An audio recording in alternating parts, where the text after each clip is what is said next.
So we've just, in the last 24 hours, had the ink dry on Trump pulling out of the Paris Agreement at the G20 talks. And in many ways, this reflects some very real tensions at the heart of the ruling class, of the ruling elite globally. Big tensions between them about how to respond to the various crises within capitalism, and in particular, in this case, differences, divergent approaches to how to tackle the problem, the crisis of climate change. But I think it's important to understand it as part of a bigger set of tensions, a bigger set of disagreements within a global elite that is in itself in crisis, and in a system which is in crisis, and with no clear or effective strategies emerging for that ruling class on a number of different fronts. So we've ended up at the end of the G20 with a separate statement, one signed by 19 of the G20, 19 of the countries of the G20, that the Paris Agreement was irreversible or is irreversible, and a separate statement signed by the US indicating that it will pull out of the Paris Agreement. It's worth pointing out that May, despite her protestations, once put under pressure about the role that she played, clearly played no role at all in encouraging Trump not to pull out of the Paris Agreement. So when the bilateral was held between May and Trump, it was a kind of rerun of the hand-holding that kind of ushered in the relationship after Trump had been elected. One of, being a lapdog of Trump's American capitalism at the moment, and disastrous climate policies. So at worst, I think in terms of May, you could say that she's broadly in the same camp. At best you can say she's a lapdog. At worst you can say that essentially May and the rest of the Conservative Party are in the same camp as Trump, where essentially they are in favour of fossil fuels, against renewable energy, and they're for an expansion of the fossil fuel industry, particularly in terms of fracking, which they've been pushing for quite some period of time.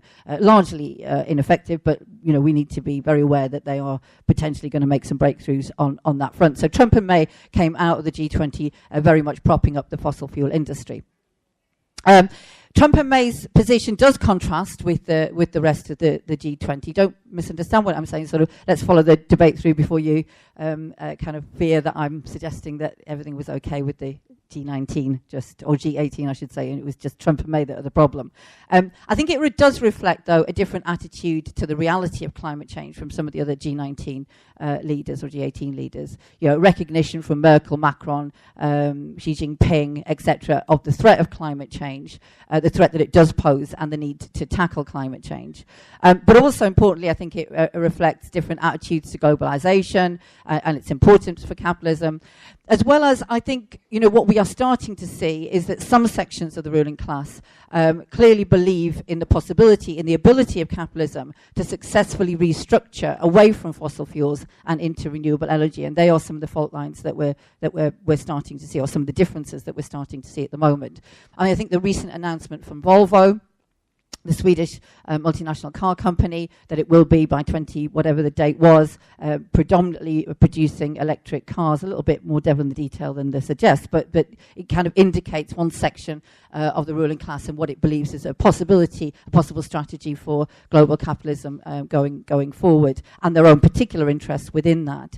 China, similarly, is actually, despite all of the kind of propaganda that we get in the West, and I'm not suggesting there isn't dirty energy being used in China, but it is actually simultaneously one of the world's leaders in renewable energy, and clearly sees its future in terms of investment in renewable energy, because it is also simultaneously one of the countries and its own population suffering most immediately and most dramatically from environmental damage more broadly, and climate change in particular. And these are the kind of different approaches to the problem. Most of the G8 continue to put their faith in globalization, and the method, and this is a method of recovery for the world economy, and the continued success of capitalism. And China clearly kind of is playing quite a central role in that position, as indeed is Germany at this moment in time. Whereas Trump's US is ploughing its America first, with May kind of running up on the heels, ploughing the America First economic nationalism as a way forward for US capitalism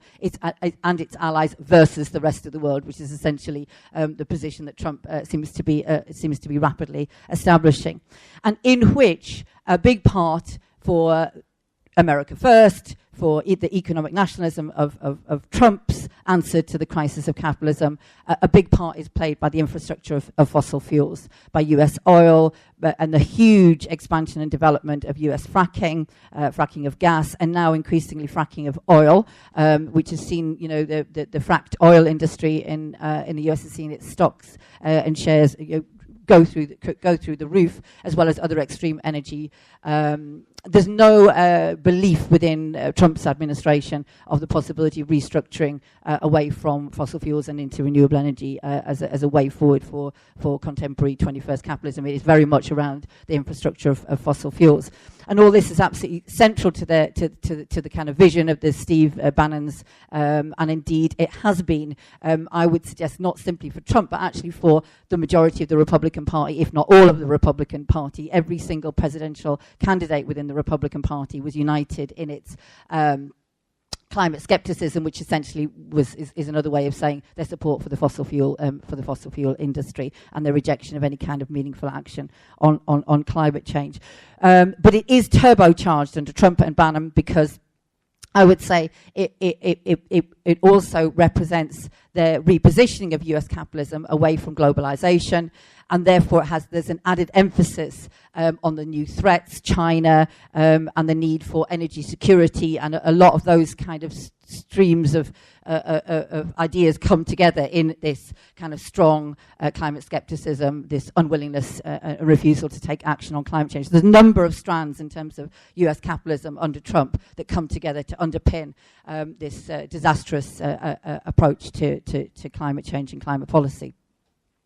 What Trump's actions at the G20 don't represent is they don't equal pulling the plug on an effective strategy to tackle climate change. And that's because, unfortunately, the Paris Agreement didn't and doesn't deliver the action that is needed in order to tackle climate change. So the headlines that greeted the Paris Agreement getting on for a couple of years ago, that Paris had an agreement to save the planet, and the headlines around a commitment to stay below 1.5 degrees of rise in temperature are just not true. That's not what the content of the Paris Agreement equals or will deliver. It did. With the exception of US capitalism at this moment in time, represent a consensus that something amongst the ruling elites that attended, something needed to be done, and it did represent, I believe, the consistent and continued impact of a global movement on the question of climate change, particularly the global movement of the South that asserted over and over again, 1.5 to stay alive, and rejected that kind of arbitrary 2 degrees temperature that had been set by predominantly Western leaders as part of their previous negotiations. So it does represent some of the impact of the global movement. But it also represented an agreement on the lowest common denominator, and an agreement which even if it is sustained, will not deliver what it states and what whole sections of the media claimed it would do. The way it works, I'm just going to very briefly talk about the way it works. What came out of Paris were what's called INDCs, intended nationally determined contributions. Countries agree on their own contribution to cutting emissions. So they're not shaped by any kind of science that says we need to reduce by this much by this time. It is essentially countries deciding what they are willing to commit to in terms of reducing emissions. It's not binding, and there's no timeline which matches the urgency of the situation. So countries can renege, as indeed the US already has done, prior to Trump pulling out, even on their own commitments. They can renege on them, and many countries probably are. I noticed that the British government have delayed publication of our own climate change emission figures, delayed it for 3 months. They can say it's to do with the election. We'll see. But even if countries didn't renege, even if countries did follow through and stick with the commitments that they had made around the INDCs that were agreed at Paris, it does not put us on track to stay below 1.5 degrees. The intended nationally determined contributions equal a reduction in emissions, which would most agree, including the people that were there at the time making the agreement, would put us on track for a 4 or 5 degrees warming. So even if they didn't renege, even if they stuck by their commitments, we are a zillion miles away from the action that we need to tackle climate change. And it's worth repeating that James Hansen describes 4 or 5 degrees increase in temperature as a different kind of planet. It's far too easy for us to, particularly in the colder parts of the world like this, you know, to believe that 4 or 5 degrees is just like a nice summer and maybe slightly uncomfortable. It is a different climate altogether, and it makes the world inhabitable in the way that humans have been able to create our civilizations, our infrastructure up until this moment of human history. So pulling out of the Paris Agreement is symbolic rather than actually unravelling a lot of effective decisions that have been made about tackling climate change. From Trump, it is about putting 2 fingers up to the rest of the world, and particularly the world's poor, who will be the people that suffer the fastest, the quickest, and the most extreme.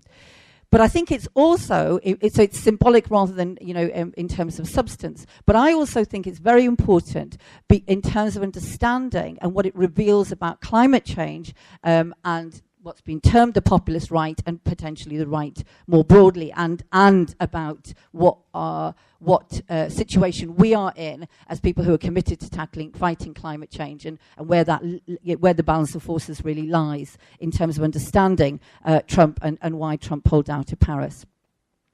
Pulling out of Paris is actually one of the few pre-election commitments that Trump has kept. And it's also one of the areas which reveals some of the fault lines within Trump's own internal inner circle. So Steve Bannon, I've mentioned before, you know, hardcore alt-right, very much the kind of political and theoretical guru behind a number of things, a number of kind of positions or worldview that Trump has taken, is on one side very much firmly pulling out of, in favour of pulling out of Paris. On the other side is Ivanka, Trump's daughter, and her husband Jared Kushner, who essentially have argued to stay in Paris and find ways of kind of unravelling America's commitments, but away from the kind of public glare of a refusal to engage with that process. Bannon won. Trump came down on the side of Bannon. I think it's kind of useful to think about why he came down on Bannon's side. The fact that he came down on Bannon's side, I think, demonstrates to some extent how climate change, how climate change has been used by Trump and by Trump's election campaign, and in terms of continuing to attempt to win support for him as a president, especially in winning some, and I say some, votes which were central to him being elected as president in areas which have traditionally gone to the Democrats, in those Midwestern Rust Belt states that we heard so much about. The position that he adopted on climate change, how it was phrased, the way he used the issue was no doubt central to winning some of those Rust Belt votes, some of those working class people into Trump's camp, as well as some of the failures of his opponents, which I'll talk about in a second. I think it's also worth pointing out that Trump's policies on climate change fundamentally sealed up, that's maybe not the right word, shored up, I should say, the Republican base as well. And sometimes when we're talking about, we tend to focus on the working class votes in the Rust Belt state and forget actually the kind of argument that he put around climate change was a way of shoring up the Republican base behind Trump alongside other things. And I think that's very, very important. So Trump's right-wing populism and on climate change are really, really important. In this context, much is made of Trump's climate skepticism, you know, that rejection of climate science. And it's there, but actually it's very insubstantial. What is much more important, or what the kind of rejection of climate science is kind of wrapped up in, is much more regular, recognisable, classic right-wing views. So the climate skepticism, is essentially a rejection of big government.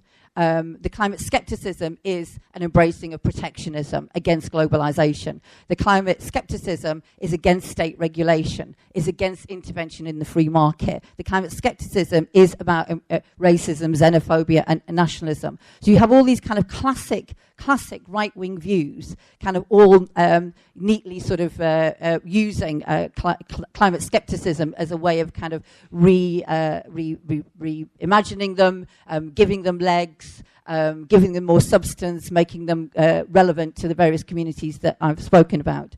So it does, for example, find fertile ground because of the hypocrisy of politicians who advocate action on climate change, but whose own lifestyles rely on huge amounts of the use of fossil fuels.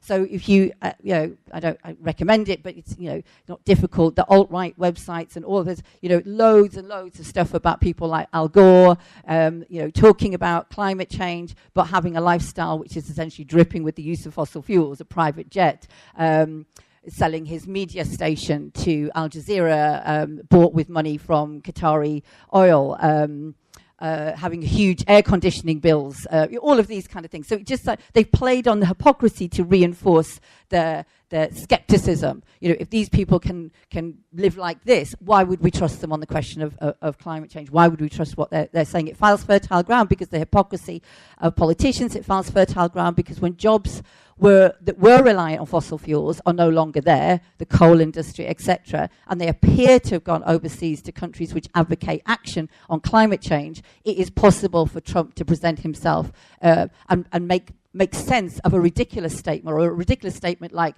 climate change is a hoax created by China to defend to undermine US jobs. It's a ridiculous statement, but in the context of industries where jobs have disappeared, where politicians have turned their backs on communities, where the politicians that talk about tackling climate change are dripping with hypocrisy, it falls on fertile ground. It doesn't seem such a ridiculous statement, particularly, like I say, building on those traditional right-wing already existing right-wing views.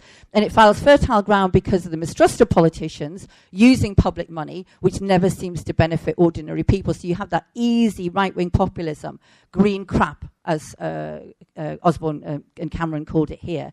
We've had a lot of it here in the run-up to, I think, 2010 election. It's the energy subsidies to renewable energy that have made our energy bills high. That's where the real problem is. That's what's hurting the poor. That's what's creating high energy bills, and all of that kind of easy right-wing populism. But most fundamentally, it finds fertile ground if the alternative candidate, so for example, in terms of the US election, not in Britain, and we'll perhaps finish in terms of the possibilities here, it finds fertile ground if the alternative candidate, Clinton, who does champion action and did champion action on climate change, but doesn't seem to understand or give a damn about the loss of jobs in the areas of the Rust Belt, doesn't seem to care at all about the people whose future is bleak and hopeless, but seems in love instead with an economic model. So champions action on climate change, but is in love with an economic model that only benefited the global elite. And that's what's on offer. So there are statements about tackling climate change, but an economic model offered which is just more of the same and worse, of years and years and years of neglect and ignorance, and ignoring the needs and the interests of working class people. And that is a toxic mix, and it was that toxic mix using the issue of climate change and using all of those features, not so much the climate skepticism. It's not about, we've lost an argument about whether this is happening or whether it isn't happening. It's more about using those opportunities and the mistrust and the fear and the doubt of politicians and the hopelessness that people feel in the situation, which allowed climate change to be used to the benefit of the right and Trump in this situation, rather than the benefit of a progressive set of forces demanding action to tackle climate change, and demanding action to tackle climate change because of its impact on the very poorest, and because tackling climate change can create the jobs that are being lost and left behind in those working class communities. I'll give you this little quote here from National Review, which is kind of right-wing mag from the kind of, loved by the alt-right in 2016. 2016. And I think this sums up what they effectively were able to do. The climate hysterics, as the alt-right would call anybody who's calling for action on climate change, the climate hysterics are hypocrites. It's always austerity for us, but not for them, as they jet off around the world to speak to adoring audiences about the need for more sacrifice. And they nailed that argument, unfortunately, in some areas and for too many people. But not all people, it has to be said. The idea that, very much like the Brexit vote, the idea that working class communities en masse bought that line, bought Trump's rejection that there is a problem that needs to be tackled and we need action, that is just not the case. That spent a little bit of time sorting through torn out newspapers in my home, very ineffectively trying to find the one that I was looking for, which had a fantastic quote, which was I'd torn out of a newspaper, kind of doing the analysis of why Trump had won, and it was from a working class man in one of those states, one of the states that had been promised a pipeline, and Obama, quite rightly, had pulled the plug on the pipeline. And this guy who was being interviewed said, the interviewer had said, do you not think that climate change is happening? Are you not worried about this? And he said something along the lines of, yeah, I can see it's happening. I know there is a problem, but if I can't put food on the table for my family, it is going to be, as far as I'm concerned, a question of priorities. And the priority is I need a job. Trump is talking about the pipeline will come, jobs will be there, and that's why I'm voting for it. So it's much more complex and contradictory, as indeed often the ideas in people's heads are when they're making those kind of decisions. And that kind of contradiction is one that, as ever, we want to be able to pull to the side of people who understand there is a problem, but there is also a working class solution to this problem, and that's what was missing, and that's what we have to make sure doesn't stay absent from the political scene. It isn't absent from the political scene, but we have to make sure it's kind of really substantiated and becomes a substantial part of working class people's understanding, both of the issue and what the potentials are for solving the issue. How am I doing on time?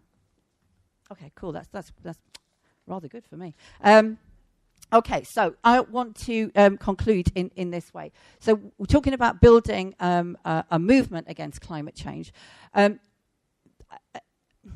are a number of strategies, as there always are, on offer for social movements and movements that want to want to bring about social change. And it's no different, I don't think, for the climate movement and the climate movement as part of a broader struggle for broader social change. So just running through them, I think for some sections of the climate movement, tends to be the bigger NGOs. But it's an argument which has got a lot of influence. It was very much seen when the campaigning was happening in the run-up to the Paris summit. It's often seen in the run-up to particular summits where agreements are going to be made on climate change.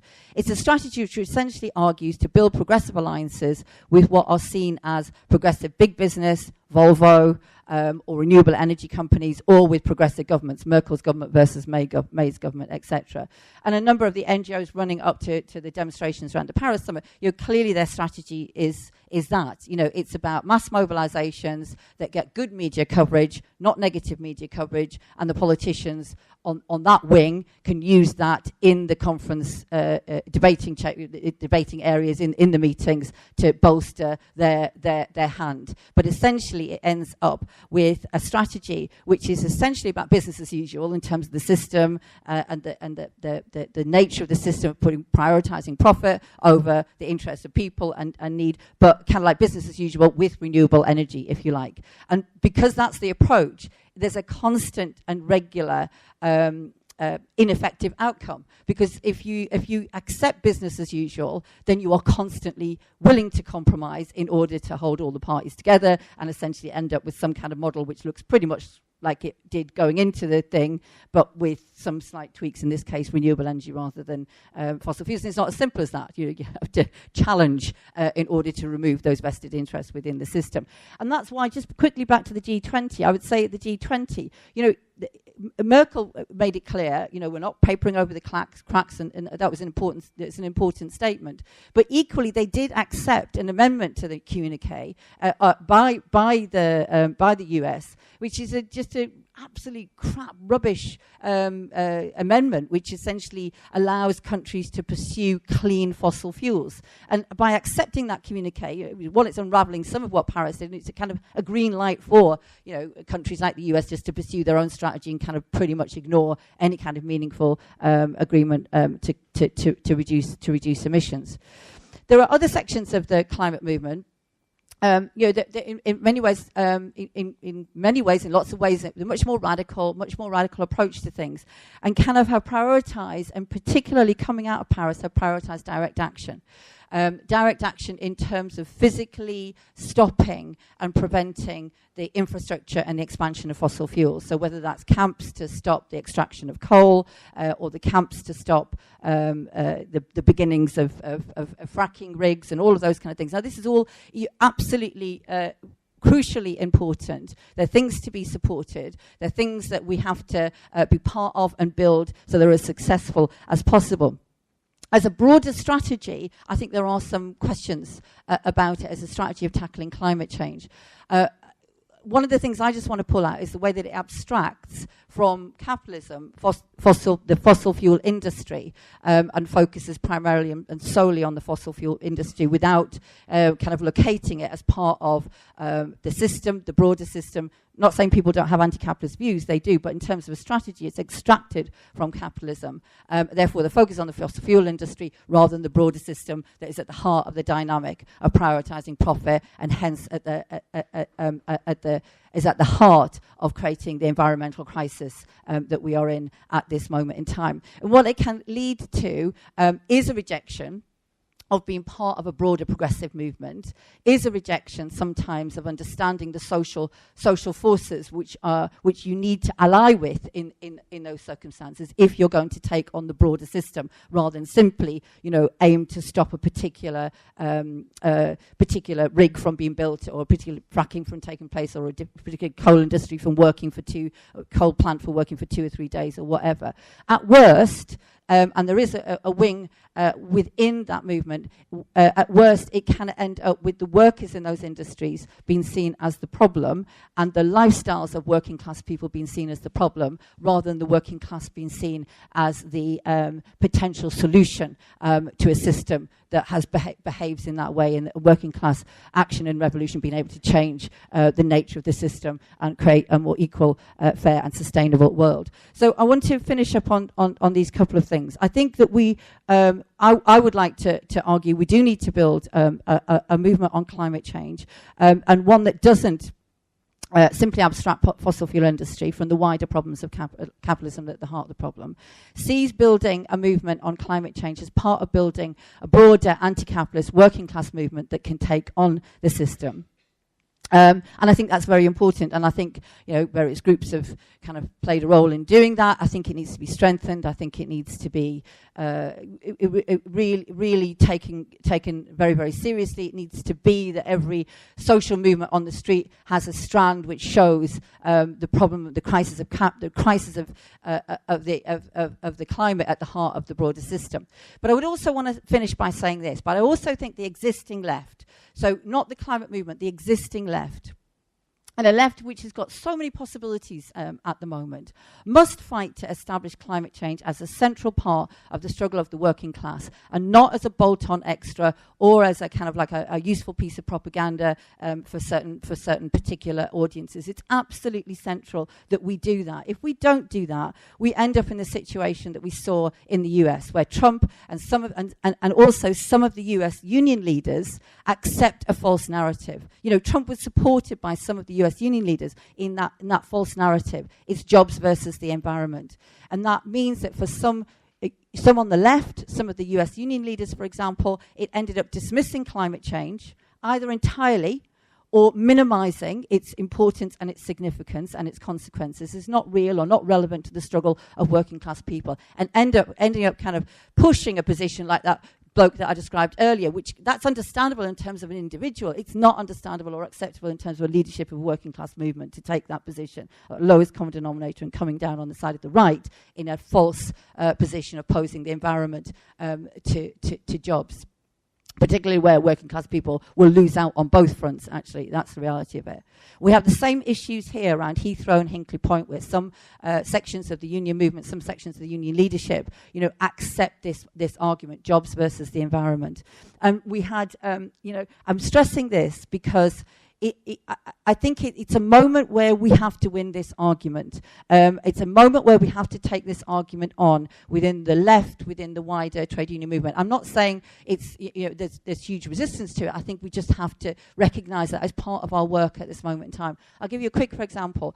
At TUC conference last year, a couple of unions, one union managed to get a very good motion on conference floor. The TSSA got a very good motion on conference floor about climate change, airport expansion, etc. It created the only debate of the TUC conference last year, a real, living, live, meaningful debate about the situation that working class people are in and what we need to do as a trade union movement. The motion was lost, and on conference floor, many of the arguments that I've just talked about were kind of posed along those lines. We need jobs. You need jobs in these areas, and someone said to me that the vote was lost, but the argument was won. In many ways, the moral argument was won on conference floor, and it created loads of debate and discussion amongst the delegations, one delegation even changing or creating a position there and then on conference floor, which is pretty unheard of.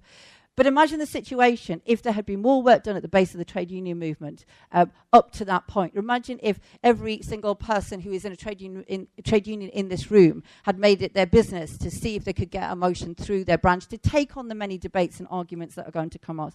What kind of situation we would be in, what much better position we would be in terms of that debate. And even if the debate itself again was lost, it would create something meaningful in terms of the movement on the ground, in terms of rank and file trade unions and the broader working class movement and the movement for social change. So I would just finish on this. It's very important, as happy to be a climate change hysteric. It's real, it's happening fast, and it's getting worse. It's very important if no action takes place. But it's also important because we have some really important opportunities here for the left, for a progressive movement, and for social change. And we have to understand what our job is around the question of climate change, and making sure that the movement understands that it is a class issue, and it is in the interest of working class people that we tackle this problem, and we put class interests and class solutions at the heart of a solution to climate change. Thanks for the fantastic talk. I'm here from Canada, and continue to be disgusted by our Prime Minister, Justin Trudeau, who I'm sure was one of the 19 signatories. He signed on to the Paris Agreement back in December, and within weeks was speaking to petroleum producers in New Orleans, saying that in terms of the Canadian oil sands, well, we can't possibly leave that much oil in the ground. It has to come out. He then went on to approve the Kinder Morgan pipeline, which will expand the production of tar sands oil in Alberta, bring a pipeline that goes right along will end up on the west coast of Canada. So the hypocrisy reigns large. I want to talk a little bit about some of the resistance inside the United States that happened in the wake of the Trump election. On April 22nd, there were thousands and thousands of scientists who were on the streets objecting to both cuts to their programs and interference with their work that they have already seen coming. And the following week, April 29th, the People's Climate March for Global Justice that went so well. Should have brought my glasses up with me. And the response from some of the cities and states there, saying that even if Trump withdraws, we're going to go ahead with our own plans. Now, again, they're probably not enough, and they don't question capitalism, but it shows the defiance going on even at that level. The last thing I wanted to do is build on what you were saying about the importance and the centrality of the working class that we look to. And I think it's one thing to talk about, and we need to talk about green jobs and the fact that there are more jobs in the alternative energy sector than in the fossil fuel sector. But what we're finding in Canada is one of the feet in the door for that argument is not only green jobs and talking about look at the opportunities here when you're talking to unionists, but you have to talk about just transitions for workers. So in our case, it's just transitions for fossil fuel workers. Or it could be, just talking to some people from Austria, it could be just transitions for the, the airport runway workers, the construction workers, all just transitions for the fracking workers, etc. And that, I think, is a foot in the door for the conversation, because many of them know that the writing is on the wall in terms of fossil fuel use, but of course they've got to put food on the table, as you were saying. If you haven't already heard of the Leap Manifesto, in the back of Naomi Klein's latest book is a copy of it, and it tries to get at those very things: Indigenous sovereignty in the case of the Canadian situation, the environmental concerns, the social justice concerns, but very much the need for green jobs for all and for just transitions for workers. So it's not a revolutionary document, but it was written a few years ago and really brings together a lot of key concerns, and I think could be a model in other places, and it's one that we're looking in our organization to promote as broadly as possible. Thank you.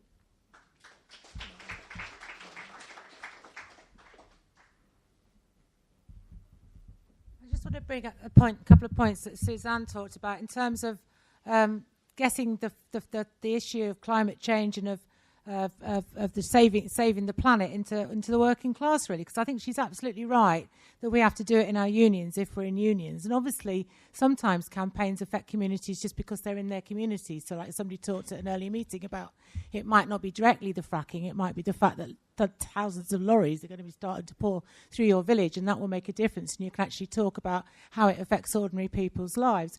But we've had this argument in our SWP branch a few times, and it's about the fact that climate change and environmental destruction is such a huge thing. I mean, we know it's the most important thing, but how do you connect that with working class people? And I think, there's sometimes it's like the bedroom tax, the fact that your benefits are being cut, the fact that your rent's going up, the fact your kids can't get a house, all seem very immediate things to people and things that we can sort of fight around. Whereas the general issue of climate change, if you're just working sort of or living in a housing estate in Norwich, it's very difficult sometimes, I think, for us to actually see how we can actually connect with people about that. Young people, definitely. But then they split off and just do climate change things. So it's kind of like, how do we actually embed the notion of actually fighting for the planet and fighting for jobs and fighting for environmental justice within the working class movement, which is something that perhaps I'd like Suzanne to come back about. And I think the other thing, she's absolutely right, that it's not just about fossil fuels, it's about environmental destruction.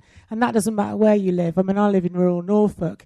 And actually, even in rural Norfolk, which is dominated by big agribusinesses, there are issues to take up about the environment in terms of things like defending strips of wildlife strips, all sorts of little things that you can actually get involved in to actually do it. Because, I mean, it's not just about fossil fuels, it's about things like forests being cutting down, palm oil plantations, you name it. There's something you can actually work on, because it is the whole planet, not just the question of fossil fuels. And the last question I have, three, is about the Seattle movement, because you talked about every movement has to have a broad class basis. Now, I agree with that, but the Seattle movement initially, years ago, seemed to have that thing about being a broad movement that was anti-capitalist, and that's kind of dissipated into people working in lots of different campaigns, but we no longer have a movement on the same stage as Seattle, and I don't know whether you think it's possible that will re-emerge, or whether it should re-emerge even.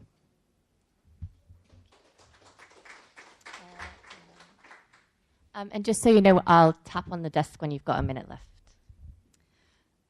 When Trump withdrew from the Paris Agreement, the Austrian politicians, the government, actually, they acted really shocked, which is very hypocritical, because they also never thought of really sticking to the Paris Agreement and really acting upon it. Well, not the fascist party. They said that Trump should be a role model for all of us because they deny climate change. But all the others, our government, really acted like they were shocked. And at the moment, at the Vienna airport, there's a third runway supposed to be built, and there's great resistance against it, which achieved that in an environmental assessment. It was decided that it couldn't be built because the interest of humankind in the saving of our climate is much bigger than the interest in building a new runway. actually this started a huge, furious campaign by the government and by the airport against the judges who decided that. And actually recently, the Constitutional Court, they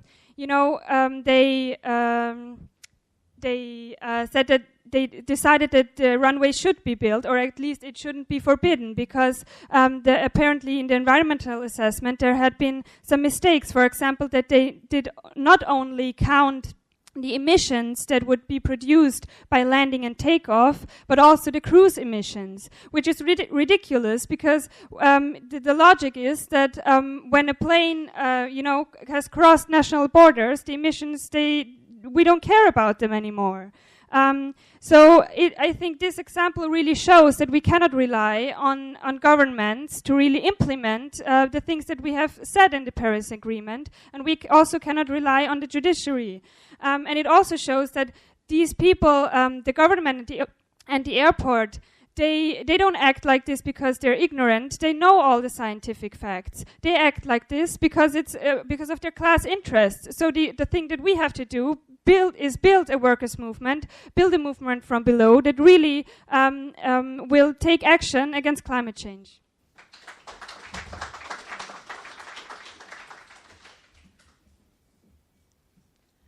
Hi, Judy Pascal from Manchester.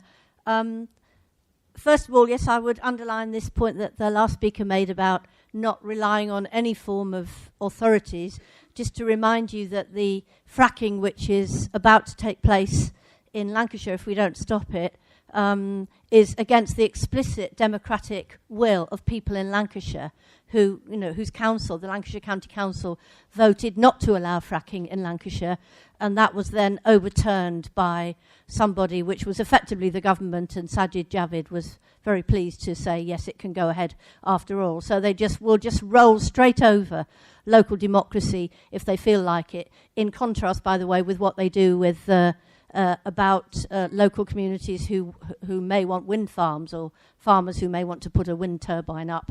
They're very keen for local people to override that because they don't want it anyway. So my second point is about the issue of climate jobs. Somebody said in the last meeting, I think, that they went to Chesterfield. Marriott's near Chesterfield is important at the moment because some of the big equipment that's needed for fracking in Lancashire is coming from there. And he said he was a little bit nervous about taking the arguments, and presumably also, hopefully, the pamphlets about climate jobs down to the people at the camp near Marriott's. But actually he got a very good response. And I generally find that too. You go down, amongst all kinds of different people who turn up at climate and fracking protests, you still find people who've never really heard the argument about jobs. They kind of assume that jobs would be an argument for fracking, but when you point out that actually there are a lot more jobs in renewables, in building insulation and public transport than would ever be created in fracking. And in the latest edition of the Climate Jobs booklet, there are actually figures on that. Then people are very glad to receive it, and it's always good to push that pamphlet and push those ideas.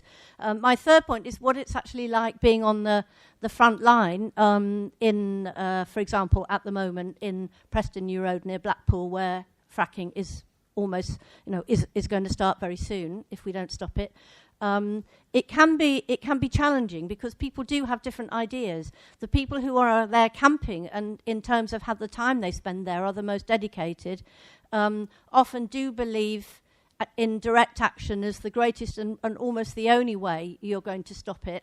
And some people there have ideas about an elite almost. They call themselves warriors. I remember having to argue a few months ago, I'm not a warrior. I'm a socialist and I'm an activist. I don't want to have your badge of honour of being a warrior, which is some kind of guerrilla force outside of society and the rest of the working class, if you like. People do think like that. They think that other people are apathetic. It's up to them, and other people can just be there and stand there and support them. So I want to appeal for us to put the best argument we can against those Please. elitist ideas.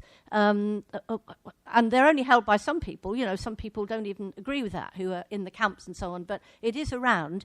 The best way to counter that is to turn up in much greater numbers, because numbers is what we need. We're never going to stop fracking, even, you know, in the one place, and this is the front line at the moment, just by having a few people locking on. That's important, but it's not the only thing. We need numbers there. And could I please appeal to people to come up to Preston New Road at any time near Blackpool, but in particular to come up this coming Friday when we're having a day of pushing the ideas of climate jobs and renewable energy. I hope we'll see you there. Thank you.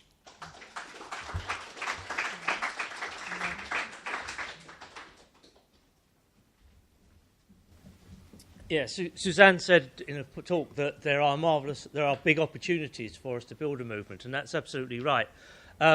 Last Monday there was a public meeting against fracking in a village outside Chatham called Aylesford.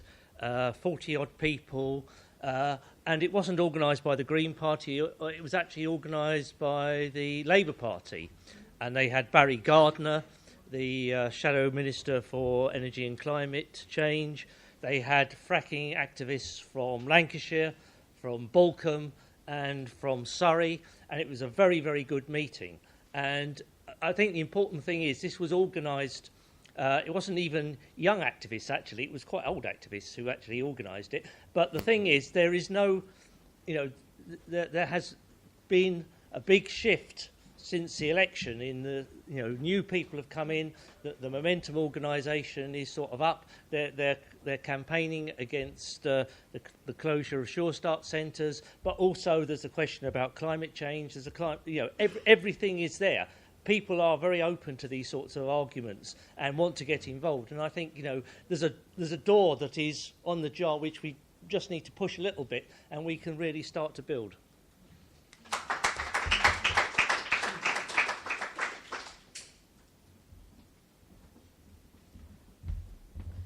Yes, I just wanted to talk a bit about this idea of progressive alliances that Suzanne talked about, you know, the G8 summit and the NGO lobbying and so on. And I don't know if there's anyone here from Northern Ireland, but I think the heart of this is there becomes a problem with the democratic deficit.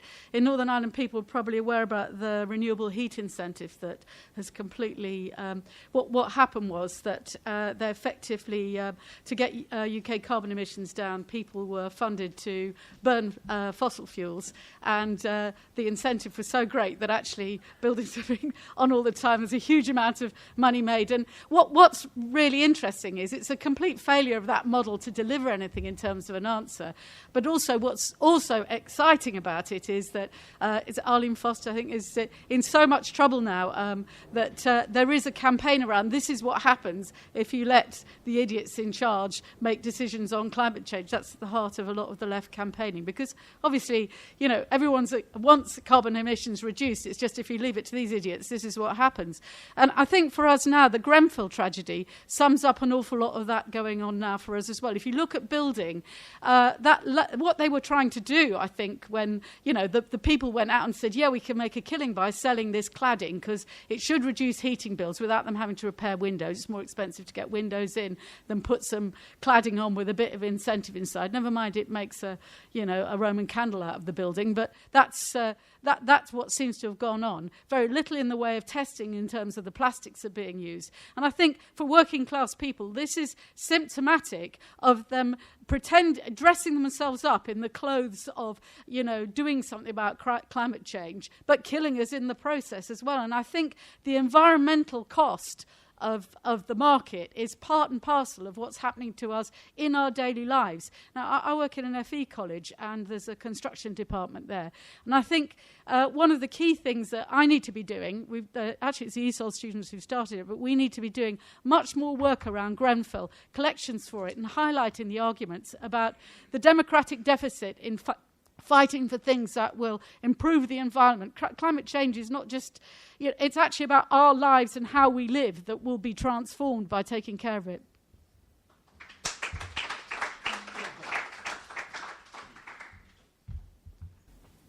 I just wanted to sound a note of caution, actually, about how we talk about working people and climate change, because actually, I think working class people are really, really concerned about climate change. They often know a great deal about it, and are often really keen to be active around these questions. And I think there's a danger that the environmental movement and the left approach the wider working class communities and workplaces and so on, with the idea that somehow workers aren't all interested, that it's only a middle class political question, and we'll have to sort of enforce it from outside. It's very interesting. You look at the surveys. Britain is really, really low when people are surveyed with the question, what's the key political question? You know, climate change comes down very, very low. I think it's only about 18% of the British population think climate change is in the top 3 of issues. However, if you ask people in Britain, do you think climate change is caused by humans and is a threat and something needs to happen and is a result of fossil fuels? The figure's about 67 to 68%, depending on where you are in the UK, who think this is absolutely right. Now, this is, to me, saying that the vast majority of people in Britain think climate change is an issue, but feel disempowered or unable to act on it. You don't get 8 national trade unions backing 1 million climate jobs without large numbers of organised workers in the trade union movement saying they think this is a real issue that needs to be acted upon. You take something as simple as recycling. Britain has incredibly high levels of recycling of bottles and whatnot. Why? Because working class people actually want to do something and are told the thing you can do is recycle your newspapers. Actually, they'd be much higher, and workers know this, if the council emptied the bins more often, or if actually there was better access to it. And workers know this stuff, but actually are told that all they need to do is to recycle, and the governments, the G20 or the G19, will sort it out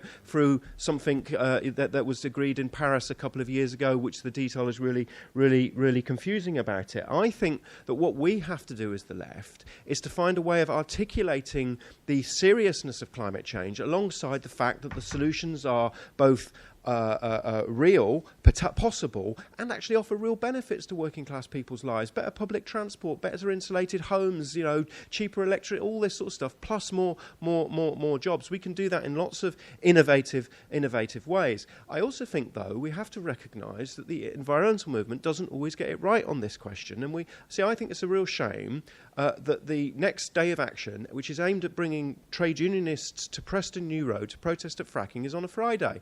What does that say about environmental movement? It actually says it doesn't really understand the working week for working people, that somehow you can I can't go. I live 20 miles away, I can't go because I can't get that day off work. Now, we have to take the environmental movement and say to them, look, you know, the next time, let's do it this way, not in a hectoring way. It's great they wanted to have a trade union day of action, but how can we build it possibly? The final point I wanted to make is that I think it's also unfortunate in Britain that there's been a shift away from mass demonstrations of recent around the question of climate change and to more focused, localised stuff. We need both. We need the big demonstrations that can empower and give confidence and show the way forward, but we also need the local stuff as well.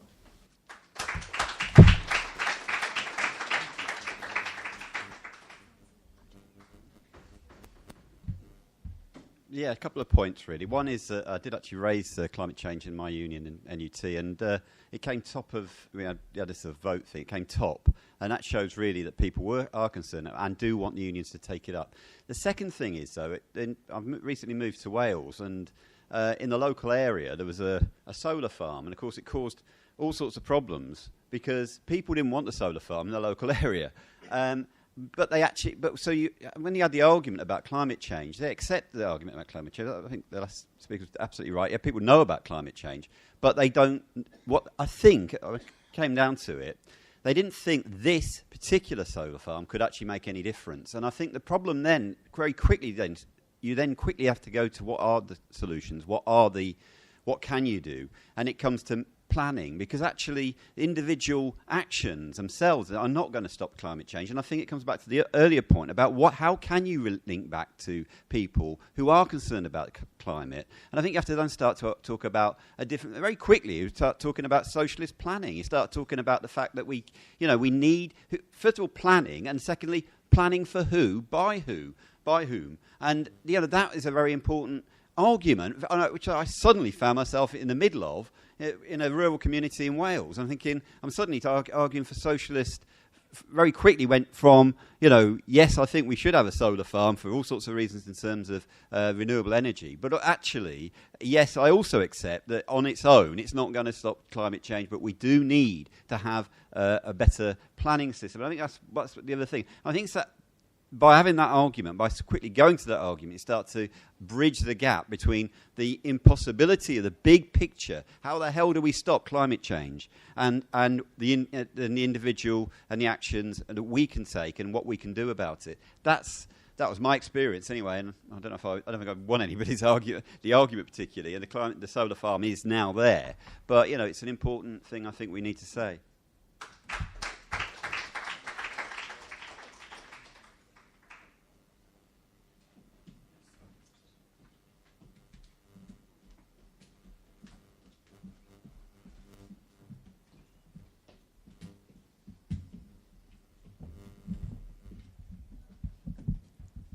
Yes, Naomi Klein, when she wrote her seminal This Changes Everything, said the reason the right so opposed the issue about climate change was because inevitably they recognized immediately the only solution was planning.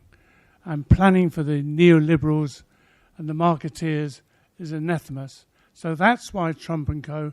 and the entire right wing of the American establishment are so opposed to the concept of climate change.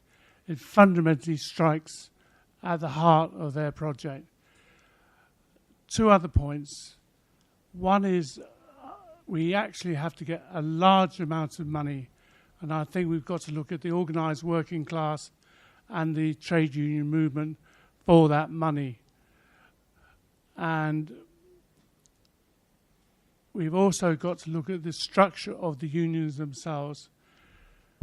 If we need to deal with Trident, Hinkley Point C, nuclear power, etc., which we do, what usually happens is the leaders of Unite, GMB, etc., talk about jobs. Now, I remember 2 years or 3 years ago, Tony Staunton from Plymouth actually spent quite a bit of time arguing with the engineers who build and maintain luxury, and I mean luxury yachts, the super rich yachts, the yachts which take £1 million to fill the fuel tanks just once. And he had to have an argument why they should support the campaign against climate change. Because I said, what's about our job? He actually won the argument. So you can win the argument with workers as long as you do your homework. Now, in terms of the GMB and Unite, as far as I'm concerned, the national and regional officials are lazy and incompetent. Mark Sawatka, who's the General Secretary of the PCS union, said from his point of view, he spent more time arguing about alternative employment for people in the nuclear industry, etc., than the leaders of those unions themselves, And if you do, and talking to other people, a lot of the workers in the nuclear industry don't particularly want it. People doing Trident would rather much have more useful employment. And I think it's up to us to actually get campaigns in these unions, recognise there's a difference between the rank and file and the union bureaucracy at the top. And that's going to require socialists to work out how we do. And it's not, you can't have it degenerate into a slanging match. But what we've got to work out the detailed arguments to convince people on the ground that there's better employment and it's realistic. And then build the strength on the unions on the ground to force a change at the national and regional level. Thank you. This will be our last speaker. I'm really sorry I didn't get to call everyone. We've run out of time. Hi. Somebody mentioned in the last meeting, in the Ian Angus meeting, the Green Ban in Australia between 1971 and 74, which was when the National Federation of Builders Labourers decided that they would not build any development that the community had created a campaign against. And it was asked if people remembered the Green Ban. People in the anti-fracking movement I'm involved with talk about that ban actually very wistfully. That is really where they want to be, is to be in a position where the organised working class in Britain says no fracking, nowhere, we want climate jobs now, and job done. The problem is that they actually have no idea of how to get there, and the reality of the situation is that when we're in a time of relatively low economic struggle, we're not in a position to say, to have the organised working class march down to PNR and say, you ain't building that fracking rig today, Jose. So, Naomi Klein was right to say that everything we do to bolster an anti-austerity movement is also building a movement for a better environment. But I think it's a bit like the argument we have about racism. You can't assume that an economic struggle is automatically going to give that to you. So we have to argue with the people that we're involved with in the environmental movement that we must be putting our environmental demands, our community demands, for people against the interests of profit at the heart of the anti-austerity movement and the anti-Tory movement. And in my local campaign, that is what we try very hard to do. So we argue really hard to get fracking banners down to London. Every time the Tories turn out, we want them there. We managed to win an anti-Tory position in our anti-fracking movement, so that when the Labour Party came out during the election campaign, the anti-fracking stall was sitting next door. And there are lots and lots of opportunities and lots of arguments. I'm going to run out of time, but the one thing that I will say is we've got a massive opportunity on the 1st of October. The next big date for us is that march on the Tory party conference. Everybody who's involved in any kind of environmental movement or any campaign, full stop, actually, needs to be taking your campaign and its demands and its banners. Get a coach. There should be a coach from every anti-fracking campaign. There are 400 and odd anti-fracking campaigns in Britain and associated campaigns. Every one of those, actually, we should be arguing to have a coach to go to that demo. And now I'll get Susan to sum up. Thank you. I'm not sure. Sorry, it doesn't say. 5:30. There we go. 5:30. Okay, I want to just start by making a couple of comments in relation to our comrade from Canada and what she was talking about in terms of proposals for green jobs, etc., and how they're an important part of our debate. I want to just explain why those of us who are campaigning within the trade union movement helped to produce the 1 million climate jobs report, why we called it climate jobs rather than green jobs. And we did that because the kind of things that, like Margot, I suppose, was referring to, that on one level, you have a whole sort of plethora of jobs where it's easy for politicians to go, yeah, look, we're doing something about the environment, and actually there's something or nothing, and they're not really tackling the questions around climate. So we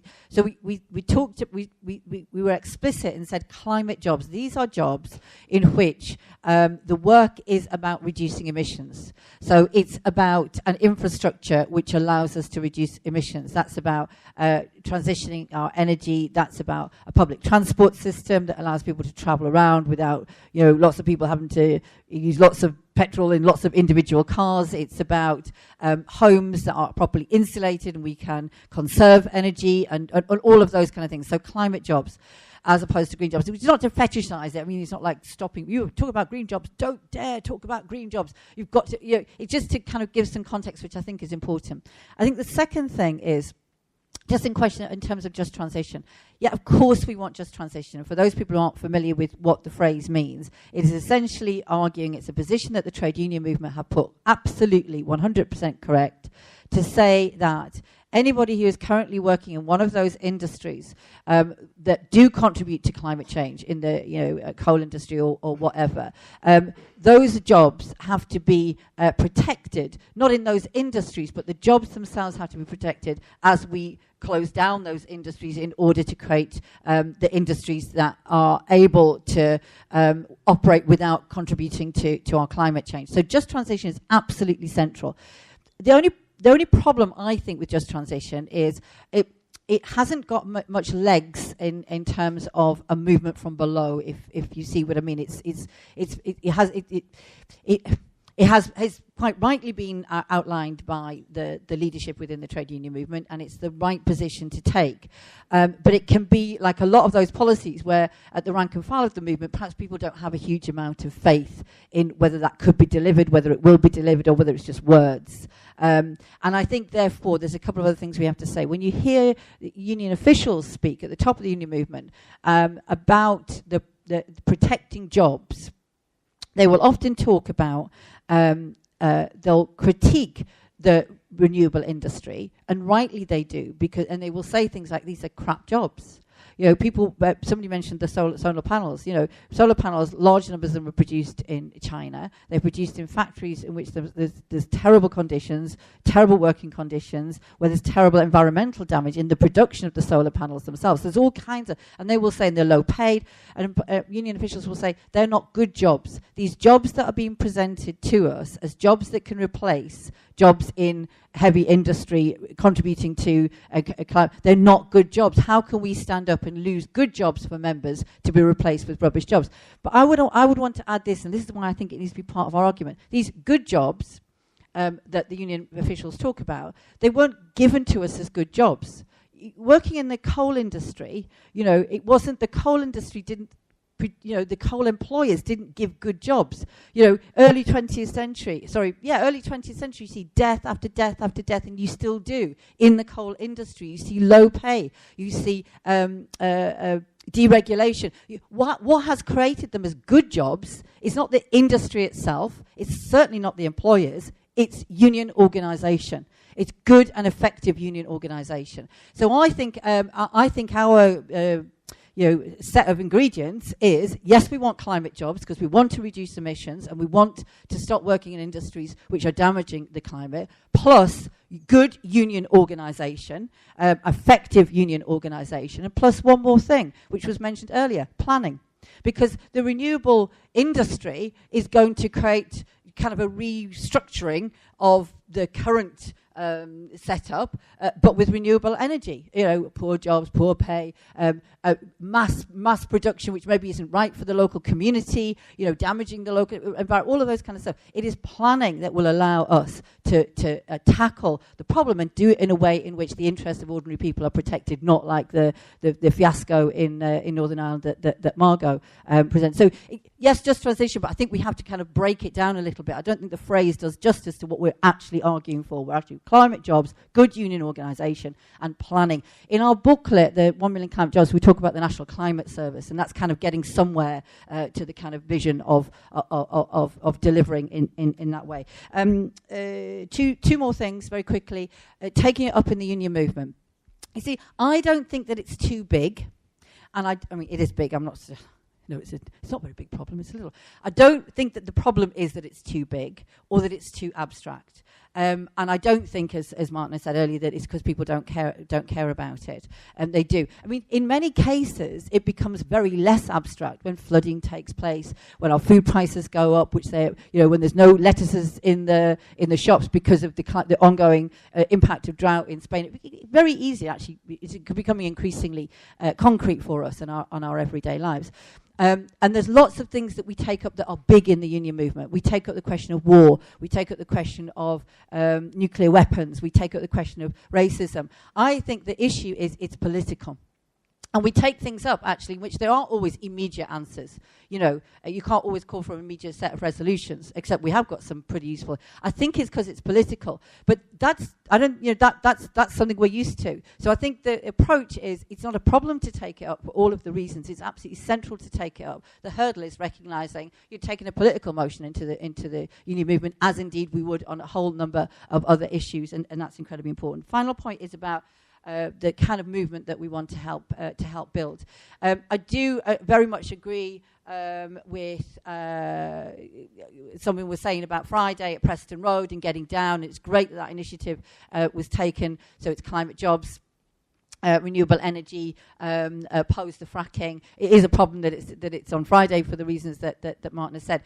But I one of the things that was said, I don't want to be a warrior, and that kind of sense of, direct action as a kind of elitist action. And I think they're all important, but I would come at it as well from the other side. What do people see when they look at the left, the movement that the left is building? What do those people who see themselves as warrior on a direct action camp see? What do they see? Do they see a movement that is dynamic, that understands the issue of climate change, that is willing to take up arguments amongst itself?